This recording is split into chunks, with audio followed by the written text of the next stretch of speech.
जिंदगी का सबक।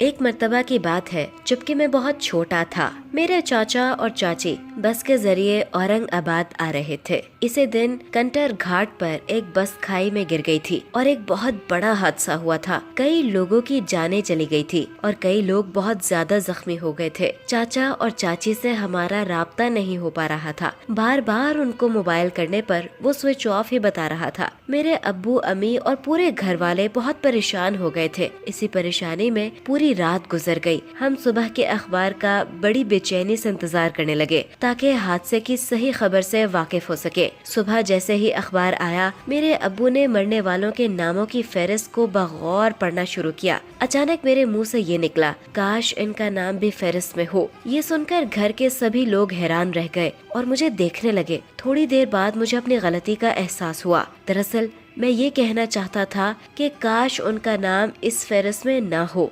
अखबार में मरने वालों की जो फहरिस्त छपी थी, इसमें चचा और चाची का नाम नहीं था। घर के सभी लोगों ने सुकून का सांस लिया। चाचा और चाची दोपहर के बाद औरंगाबाद पहुँचे और ये सब माजरा सुनकर वो हंसने लगे। इस वाक़ये के बाद मुझे ये एहसास हो गया कि कभी भी कुछ बोलने से पहले सोचना बेहद जरूरी है। बगैर सोचे समझे बस ऊंट पटांग बातें बिगाड़ने से नुकसान तो अलग होता ही है और लोगों के नजदीक इज्जत और कदर भी घट जाती है।